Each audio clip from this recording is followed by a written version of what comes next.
Hello friends, welcome back to my YouTube channel Study Career Point. I hope you all are doing well. So start कर रहे हैं हमारे आज के CDB के प्रैक्टिस सेशन से। तो देखिए ये जो क्वेश्चन है ये भी आपका प्रीवियस ईयर के क्वेश्चन पेपर का जो आपके ऑनलाइन एग्जाम हुए थे CTET के उनका ही ये पेपर है, ठीक है, जो आपका 19 जनवरी का है।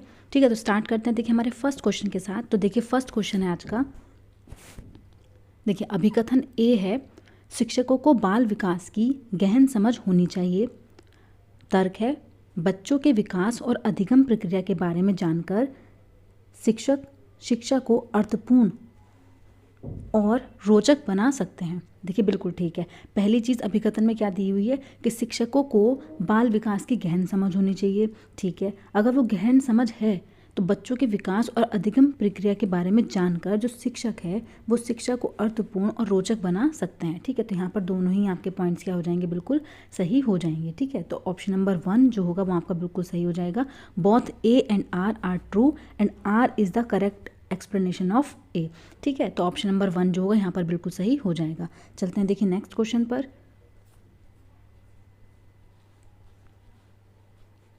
देखिए नेक्स्ट क्वेश्चन है, वह सिद्धांत जो विकास को विभिन्न चरणों के तौर पर व्याख्यात करते हैं वे मानते हैं कि विकास जो है वो निरंतर होता है, रुक रुक कर होता है, सांस्कृतिक आधारित होता है या फिर आनुवांशिकता पर आधारित होता है। तो देखिए वह सिद्धांत जो विकास के विभिन्न चरणों के तौर पर व्याख्यात करते हैं वो क्या बोलते हैं कि जो विकास है वो आपका क्या चलता है, वो आपका रुक रुक कर चलता है। कैसे चलता है, आपका रुक रुक कर चलता है। ठीक है, तो यहाँ पर ऑप्शन नंबर 2 जो होगा वो बिल्कुल सही हो जाएगा। चलते हैं देखिए नेक्स्ट क्वेश्चन पर।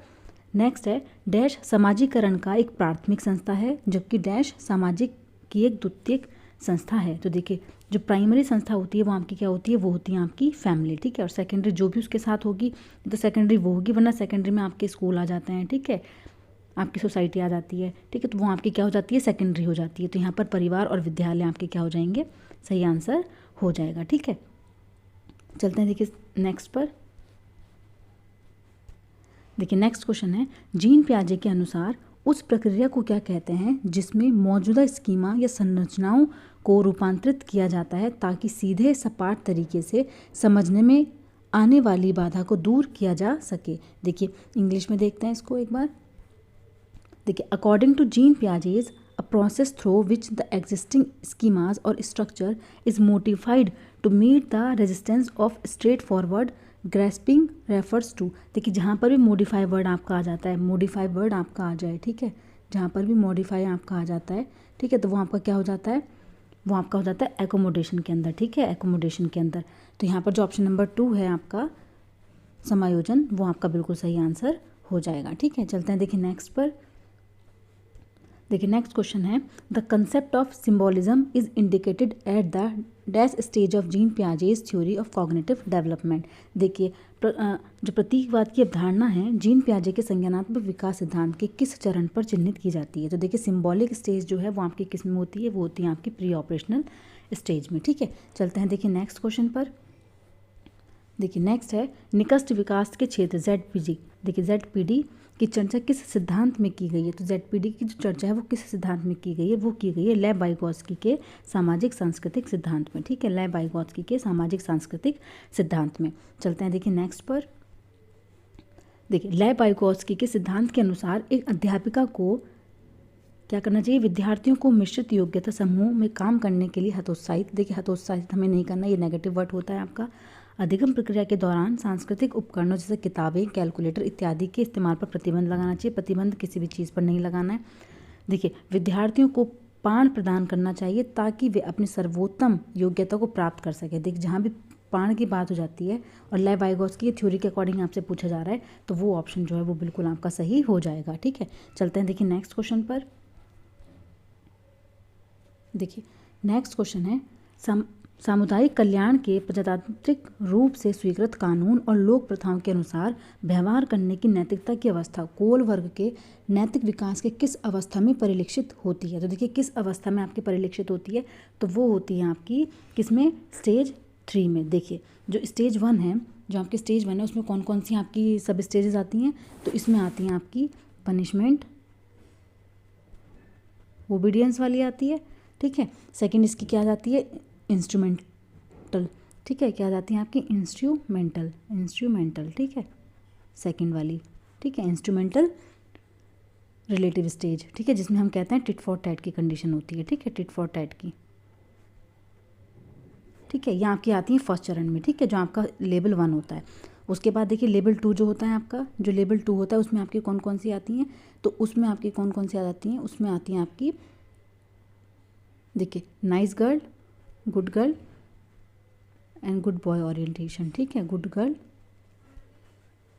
गुड बॉय ओरिएंटेशन, ठीक है। और सेकंड जो आती है वो आपकी क्या आ जाती है, तो वो आपकी आती है अथॉरिटी मेंटेनिंग या फिर लॉ एंड ऑर्डर, क्या आ जाती है आपकी, लॉ एंड ऑर्डर, ठीक है।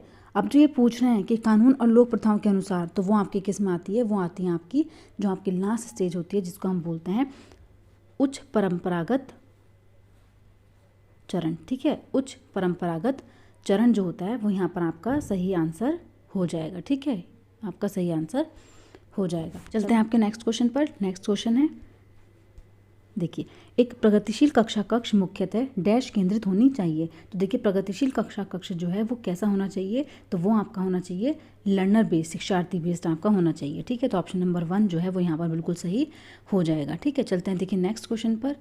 नेक्स्ट है, देखिए, जो आपकी काइनेस्टिक जो आपकी इंटेलिजेंस होती है, गतिशीलात्मक बुद्धि से आपका क्या तात्पर्य है। तो देखिए जो गतिशीलात्मक जो आपकी बुद्धि होती है उसमें क्या होता है आपका, तो देखिए उसमें क्या होता है आपका भाषा को प्रभावशाली तरीके से इस्तेमाल करने की योग्यता, भाषा की तो यहाँ पर बात ही नहीं हो रही है। समस्याओं का तार्किक रूप से विश्लेषण करने की क्षमता, ये भी आपका नहीं है। शाब्दिकता के स्थान पर चित्रात्मकता के रूप में चिंतन करना, ये भी आपका सही नहीं है, ठीक है। तो यहाँ पर ऑप्शन नंबर 4 जो है वो आपका बिल्कुल सही हो जाएगा, दृढ़ शारीरिक योग्यता व समन्वय होना, ठीक है, वो ऑप्शन नंबर 4 जो है वो बिल्कुल सही होगा। चलते हैं देखिए नेक्स्ट क्वेश्चन पर। लेव वाइगोत्स्की के अनुसार जो भाषा है, तो देखिए भाषा क्या होनी चाहिए, बच्चों के भावनात्मक विकास की घोतक होती है, ठीक है, indicative of emotional development of children, या फिर हिंडर करती है एक्शन और थिंकिंग को, हिंडर तो करती ही नहीं है। Help children to advancing their thinking, या फिर बच्चों के संज्ञानात्मक विकास पर कोई प्रभाव नहीं पड़ता, तो ये भी आपका बिल्कुल गलत हो जाएगा। यहाँ पर बच्चों की सोच को बढ़ावा देने में मदद करती है, ठीक है, ऑप्शन नंबर 3 जो होगा वो बिल्कुल सही हो जाएगा। चलते हैं देखिए नेक्स्ट क्वेश्चन पर। देखिए अक्सर गुलाबी रंग को लड़कियों से और नीले रंग को लड़कों से जोड़ना निम्न में से किससे दर्शाता है। तो देखिए ये चीज़ आपको किस चीज़ से दर्शाती है, तो ये आपके दर्शाती है जेंडर रूढ़िवादिता से, ठीक है, ऑप्शन नंबर 3 जो होगा बिल्कुल सही हो जाएगा यहाँ पर। अब देखिए चलते हैं देखिए नेक्स्ट पर। विद्यार्थियों में पनपी रूढ़िबद्ध धारणाओं को चुनौती देने के लिए क्या महत्वपूर्ण है। तो देखिए विद्यार्थियों में पनपी रूढ़िबद्ध धारणाओं को चुनौती देने के लिए सबसे ज़्यादा महत्वपूर्ण क्या है, इस तरह के उदाहरण प्रस्तुत करना जो उस प्रकार की रूढ़िबद्ध धारणाओं को नकारते हैं, बिल्कुल सही है, ठीक है। तो यहाँ पर ऑप्शन नंबर 1 जो होगा आपका बिल्कुल सही हो जाएगा, ठीक है, ऑप्शन नंबर 1 यहाँ पर बिल्कुल सही है, ठीक है। चलते हैं देखिए नेक्स्ट पर। देखिए एक अध्यापिका अपने विद्यार्थियों को अपनी कक्षा के सर्वाधिक भ्रमित करने वाले पहलुओं या फिर सर्वाधिक महत्वपूर्ण बिंदुओं के बारे में लिखने के लिए कहती है, जिससे कि वह ये समझ सकें कि विद्यार्थियों ने क्या ग्रहण किया है और वह अपने अध्यापन के अगले चरण के बारे में विचार कर सके। अध्यापिका द्वारा यहाँ पर किस प्रकार के आकलन का इस्तेमाल किया जा रहा है, तो यहाँ पर जो आकलन यूज़ हो रहा है वो कौन सा है, वो है आपका रचनात्मक आकलन, ठीक है, रचनात्मक आकलन। चलते हैं देखिए नेक्स्ट क्वेश्चन पर। नेक्स्ट क्वेश्चन है, देखिए to promote critical thinking among learners a teacher should encourage students to. तो देखिए अगर हमें समालोचनात्मक चिंतन को समुन्नत करना है, प्रमोट करना है, तो अध्यापक को विद्यार्थियों को किस बात के लिए प्रोत्साहित करना चाहिए। देखिए कंठस्थ करने की बात हो रही है, यहाँ आपका नेगेटिव वर्ड होता है। श्याम पट पर लिखे गए उत्तर को ज्यों का त्यों नकल करने के लिए कॉपी नहीं करना है। अपने सहपाठियों द्वारा साझा किए गए बहुविध दृष्टिकोणों पर विमर्श करने के लिए, ठीक है। तो ऑप्शन नंबर 3 जो होगा बिल्कुल सही हो जाएगा। चलते हैं देखिए नेक्स्ट क्वेश्चन पर। देखिए अभिकथन वाला क्वेश्चन है ये। किसी संप्रत्यय पर चर्चा करते समय अध्यापिका को विभिन्न परिवेशों से संबंधित उदाहरण देने चाहिए, ठीक है। अधिगमकर्ता शिक्षा के साथ एक जुड़ाव की भावना विकसित कर पाते हैं अगर उनके सामाजिक सांस्कृतिक परिवेश से संबंधित उदाहरणों और अनुभवों को चर्चा में शामिल किया जा सके, ये भी आपका बिल्कुल सही है। तो यहाँ पर ए और आर जो है वो दोनों आपके बिल्कुल सही हैं और जो आर है वो ए की व्याख्या कर रहा है, ठीक है। चलते हैं देखिए नेक्स्ट पर। देखिए शिक्षा में समावेशन को किस प्रकार से प्रमोट किया जा सकता है। देखिए समावेशन को किस प्रकार से प्रमोट हम कर सकते हैं, अधिगम के सार्वभौमिक अभिकल्प के क्रियान्वयन द्वारा, अधिगम के लिए व्यवहारवादी उपागम का यूज करके, अगम्य आधारभूत ढांचा अभिकल्पित करके, या फिर सहयोग और संप्रेषण को निरुत्साहित हमें नहीं करना। तो ये ऑप्शन तो आपका बिल्कुल गलत हो जाएगा। ठीक है, तो यहाँ पर आपका कौन सा आंसर राइट हो जाएगा, तो वो हो जाएगा आपका ऑप्शन नंबर 1, अधिगम के सार्वभौमिक अभिकल्प डिजाइन के क्रियान्वयन द्वारा। ठीक है, चलते हैं देखिए नेक्स्ट क्वेश्चन पर। नेक्स्ट है, निम्नलिखित में से कौन सी विकलांगता मुख्य रूप से सामाजिक अंतःक्रियाओं और संप्रेषण में कठिनाई से संबंधित है। तो देखिए संप्रेषण में कठिनाई आपकी कब होती है, जब बच्चा क्या होता है, ऑटिज्म स्टेज में होता है। ठीक है, किस में होता है, ऑटिज्म में। तो स्वलीनता यहाँ पर बिल्कुल सही हो जाएगा। चलते हैं देखिए नेक्स्ट पर। नेक्स्ट है, आपकी कक्षा में एक दृष्टिबाधित विद्यार्थी है, अनुदेशनात्मक अनुकूलन के रूप में आप किस उपागम को अपनाएंगे। तो देखिए आप किस उपागम को यहाँ पर अपनाएंगे, तो देखिए यहाँ पर जो आपका ऑप्शन नंबर 2 होगा, देखिए विभिन्न प्रकार की स्पर्श करने वाली सामग्री का इस्तेमाल करके। ठीक है, तो ऑप्शन नंबर 2 जो है वो यहाँ पर बिल्कुल सही हो जाएगा। चलते हैं देखिए नेक्स्ट क्वेश्चन पर। रियान ने 3 वर्ष की अवस्था में ही बिना किसी औपचारिक प्रशिक्षण और सहयोग के कविताएं व गीत रचना आरंभ कर दिया तथा वह बिना किसी बाह्य अभिप्रेरणा के इनका आनंद भी लेता है। यह विशिष्ट रूप से किसका घातक है, तो ये किस चीज़ का है, साइन है, तो यह प्रतिभाशाली होने का। ठीक है, किसका, प्रतिभाशाली होने का। चलते हैं देखिए नेक्स्ट क्वेश्चन पर। देखिए नेक्स्ट है आपका, अवलोकन द्वारा अधिगम को सुसाध्य करने हेतु एक अध्यापक को अधिगमकर्ताओं को सबसे पहले क्या करने का सुझाव देना चाहिए। तो सबसे पहले किस चीज़ का हम सुझाव दे सकते हैं, तो देखिए यहाँ पर आपका जो राइट आंसर वो क्या हो जाएगा, प्रतिमान की क्रियाओं पर ध्यान देना। किस पर, प्रतिमान की क्रियाओं पर ध्यान देना। ठीक है, अनुसरण या अभ्यास करके, याद करके, ठीक है, ये हम अनुकरण करके ये हम नहीं करेंगे। ठीक है, यहाँ पर ये चीज़ें क्या हो जाएंगी, आपकी नेगेटिव हो जाएंगी। चलते हैं देखिए नेक्स्ट क्वेश्चन पर। विद्यार्थियों की स्वयं के अधिगम पर विमर्श चिंतन करने की योग्यता को क्या कहते हैं। तो देखिए खुद पर, विद्यार्थियों की स्वयं के अधिगम पर, तो वो हो जाती है आपकी मेटाकॉग्निशन। क्या हो जाती है आपकी, मेटाकॉग्निशन। ठीक है, चलते हैं देखिए नेक्स्ट पर। देखिए यहाँ पर है, एक अध्यापक द्वारा छोटे बच्चों को उनके परिवेश संबंधित अनुभवों को अनदेखा करना चाहिए। अनदेखा में नहीं करना, तो ये गलत हो जाएगा। विद्यालयों में अधिगम विद्यार्थियों के सामाजिक सांस्कृतिक संदर्भ से अलग करके होना चाहिए। हमें अलग नहीं करना है बल्कि उसको शामिल करना है। ठीक है, तो यहाँ पर दोनों के दोनों ही ऑप्शन आपके क्या हैं, गलत हो जाएंगे। चलते हैं देखिए नेक्स्ट क्वेश्चन पर। निम्नलिखित में से कौन सा कथन अधिगम के बारे में सही नहीं है। देखिए नहीं आपसे पूछा जा रहा है, अधिगम में अपने आसपास के परिवेश के साथ अंतःक्रिया शामिल होती है, बिल्कुल सही है। अधिगम एक सक्रिय प्रक्रिया है, बिल्कुल सही है। अधिगम जो है व्यक्तिगत कारकों से प्रभावित होता है, या फिर अधिगम सामाजिक संदर्भों से हटकर स्वतंत्र रूप से होता है। तो देखिए यहाँ पर आपका जो नहीं पूछ रहा है ना, तो नहीं में आपका क्या हो जाएगा कि हटकर होता है स्वतंत्र रूप से। तो यहाँ पर ऑप्शन नंबर 4 जो होगा बिल्कुल सही हो जाएगा। इन्होंने नहीं पूछा है ना, तो नेगेटिव आपका वर्ड ये वाला है। ठीक है, चलते हैं देखिए नेक्स्ट क्वेश्चन पर।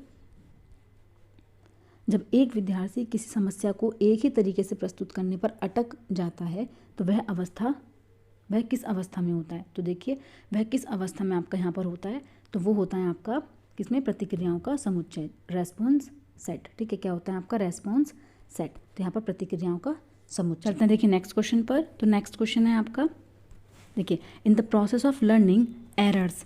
देखिए अधिगम की प्रक्रिया में त्रुटियों के बारे में क्या सही है। तो त्रुटियों की कोई भूमिका नहीं होती है, गलत है। त्रुटियां अर्थपूर्ण है और उन पर चर्चा होनी चाहिए। अध्यापक द्वारा त्रुटियों पर ध्यान नहीं दिया जाना चाहिए, ये भी आपका गलत हो जाएगा। त्रुटियों को नकारात्मक पुनर्बलन द्वारा संबोधित किया जाना चाहिए, तो ये भी आपका बिल्कुल गलत हो जाएगा। तो यहाँ पर आपका कौन सा वाला आंसर आपका सही हो जाएगा, तो हो जाएगा आपका ऑप्शन नंबर 2। ठीक है, चलते हैं देखिए नेक्स्ट क्वेश्चन पर। नेक्स्ट क्वेश्चन है, निम्नलिखित में से कौन सा संवेग विद्यार्थियों को अधिगम के प्रति अभिप्रेरित कर सकता है। तो देखिए कौन सा जो कारक है वो मोटिवेट कर सकता है स्टूडेंट को, तो वो है आपका होप, उम्मीद। ठीक है, ऑप्शन नंबर 3 जो होगा वो बिल्कुल सही हो जाएगा। ठीक है, चलते हैं देखिए नेक्स्ट क्वेश्चन पर। यहाँ पर आपका नेक्स्ट क्वेश्चन है, निम्नलिखित में से कौन सा कथन अभिप्रेरित शिक्षण की पहचान नहीं है। तो देखिए नहीं आपसे पूछा जा रहा है, तो नहीं ही आपको यहाँ पर क्या करना है, ढूंढना है। ठीक है, तो देखिए ऑप्शंस देखते हैं आपके। तो देखिए विद्यार्थी बहुत से प्रश्न पूछते हैं, कक्षा में एकदम सन्नाटा, यहाँ तक कि जब अनुभव साझा करने के लिए कहा जाए तब भी शिक्षार्थियों को अपनेपन का बोध हो, विद्यार्थी पूर्व अधिगम और नवीन अधिगम में अंतर पाते हैं, तो बिल्कुल सही है। ये तो आपके पॉइंट्स बिल्कुल सही है। ऑप्शन नंबर 2 जो होगा यहाँ पर नेगेटिव हो जाएगा। ठीक है, चलते हैं देखिए नेक्स्ट पर। निम्नलिखित में से किसके द्वारा अधिगम में बाधा पहुंचने की संभावना है। तो देखिए किसके द्वारा अधिगम में बाधा पहुंच सकती है। तो देखिए यहाँ पर आपके ऑप्शंस जो हैं वो आपका क्या हो जाएगा, विशिष्ट पहचानों के बारे में प्रचलित रूढ़िवादी धारणाओं को बढ़ावा देना। ठीक है, क्या बाधा पहुंचा सकता है आपका, रूढ़िबद्ध धारणाओं को बढ़ावा देकर। ठीक है, चलते हैं देखिए नेक्स्ट पर, और लास्ट क्वेश्चन है आपका आज का। अधिगम अधिक प्रभावशाली होगा यदि पढ़ाई जाने वाली जो विषय वस्तु है वो कैसी होनी चाहिए। तो पढ़ाई जाने वाली जो विषय वस्तु है वो कैसी होनी चाहिए, represented in a multiple ways. ठीक है, represented in a multiple ways. तो यहाँ पर ऑप्शन नंबर 4 जो है वो आपका बिल्कुल सही हो जाएगा। ठीक है, तो आज का सेशन आपका यहीं पर कंप्लीट होता है। अगर आपको मेरी क्लास अच्छी लगी हो तो प्लीज़ मेरे चैनल को लाइक करें, सब्सक्राइब करें और शेयर करें। Thank you.